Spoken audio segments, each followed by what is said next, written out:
All right, guys, let's take a look at the Traska Summiteer. Now, this is the midnight blue colorway. There are a few different colorways. I'll put a link in the description to the website. And let's just get right into the size of this guy and the features. So I measure the case at 38.3, so just shy of that 38.5 millimeter. That might be a perfect size for you. Also a nice compact lug to lug at 46 millimeter. You can see they turn down slightly and they are drilled. You can also see a very cool signed crown. The crown is actually 6.9, so almost that 7 millimeter that I actually like to see, but on a little bit smaller case, that 6.9 is actually the correct size. And then the thickness of it to the flat, very hard sapphire crystal with AR coating on the underside is 10.2, so it's also very thin. You also have a display case back here. I believe that's a mineral crystal on the back side. There's no reason to really do sapphire on the bottom side, I guess. I don't know why you would, but I mean, I suppose it could get scratched up. But you can see there is the Miyota 9039. So this is a no date automatic movement. They have the custom rotor. They also have some information on the case back. It is a screw down case back, screw down crown, 100 meter water resist on this guy, 20 millimeter lug width. Bracelet tapers down nicely to a 16 mil. You have a full milled out clasp. It's a simple fold over clasp for micro adjust, double pushers. Pretty simple, exactly what you would want in a watch like this. So like I said, the 9039 is a no date, so there's no ghost position or anything. So when you unscrew the crown, it's going to give you a, well, let's just do it real quick. So you unscrew the crown. It actually gave me a nice little pop. And in this position, you can wind it, or you can push it back in and screw it down. If you pop it out, it will hack the movement and you can set the time.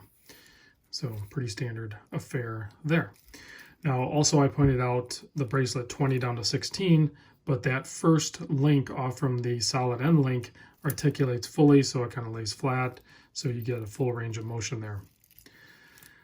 One of the things, other than it just being a really good looking design watch, but one of the things that really sets Traska apart, whether it's their their diver or their Summiteer, is the fact that they use a proprietary coating that takes the 316L stainless steel, which is already like 200 HV or Vickers or whatever, how that, I don't know, I'm not a metallurgist, but you know, Vickers is how hardness of metals is rated, and 200 on a standard stainless steel 316.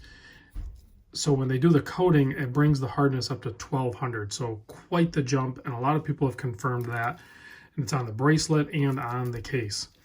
And then they actually use, there's different quality sapphire crystals as well. So they use a little bit harder sapphire crystal too. So that one is a little more difficult to kind of play with because, you know, if you're already dealing with a sapphire crystal, you're probably not going to scratch it anyway, but there are different hardness versions of them.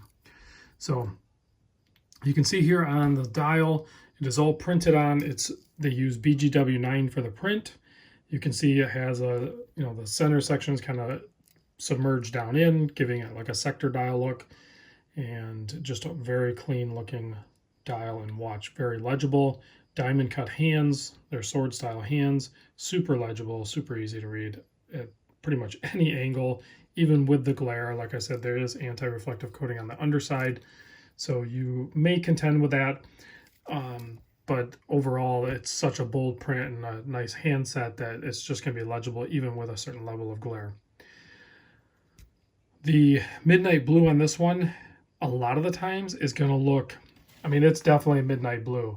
And if you're like, you're seeing right now, if I'm looking at the viewfinder, it definitely looks midnight blue, but to the naked eye, it looks even maybe a little bit darker. So as you kind of pull away from it a little bit, it looks either a very dark blue if your eyes are willing to accept that blue, or it could almost transition into black for you. So let me give you a wrist shot of this guy. Price tag on it is $500, and I think they kind of sell out. Traska watches actually don't kind of stick around. I think they come into production. I'm not sure what the quantities he makes. John is the owner. He sent this over for us to check out. So thank you, John, for doing so. And it comes with very clean, tasteful packaging. It's basically, you know, packaged in a cardboard box like this. Inside will be this small travel pouch with a keeper style like this, which is kind of what you see on like travel pouches for higher end watches. So it's kind of nice to see this simple yet effective packaging for a micro brand. I really like it. So I did size it, and here's a closer look at the links. They are, you know, completely drilled through hardware, and you can see there's a small leading edge on there with no thread on it. That's to help guide it into position. It just makes it a little easier to operate. I didn't see any thread lock or anything on them, but I don't know. I haven't heard of anybody having issues of them backing out. But when you buy any of these watches, whether it's micro brand or name brand, I highly recommend a couple of things. One, using good tools, good screwdrivers that actually fit the links. This one was a little bit small. You could probably actually even go up a size, but this one worked for me. But also maybe take your hardware out and give a little dab of some sort of Loctite in there, and then put it back in.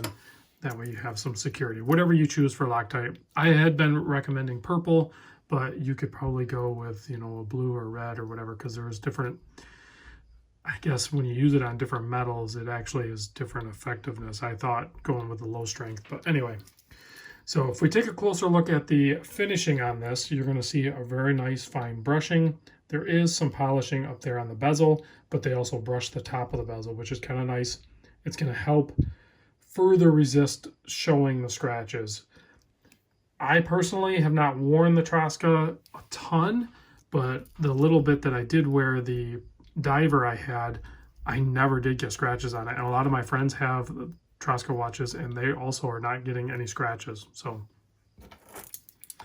here's another watch. This is the Borealis Draaga. I know a lot of people kind of, you know, toy back and forth with these. They, you know, they can basically compete for your dollars. This would be a legitimate comparison, I believe, the Draaga and the Summiteer. The Draaga is a little bit larger, but not much, but it is both larger in diameter. It's more of like a 39 or a 40, and then the lug to lug is a little bit longer, as you can see. I'm trying to hold them at the same plane. And then of course you're going to have more of a polished case. It does have a screw down crown, and it is a higher water resistance, but 100 is fine.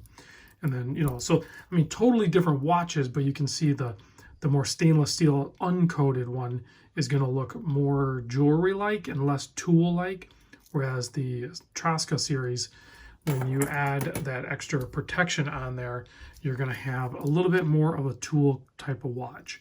So if that's what you're going for, like a tool style field watch, and you know, you want to use it and not worry about some dust diving marks and stuff like that, maybe the Traska's for you. So let's kill the lights, and we'll take a look at the Loom Shot, and I think that should pretty much close out the video. Now BGW9 in the print is going to look really vivid white, which it did, and then when you shut the lights off, it's going to have a nice blue tone to it.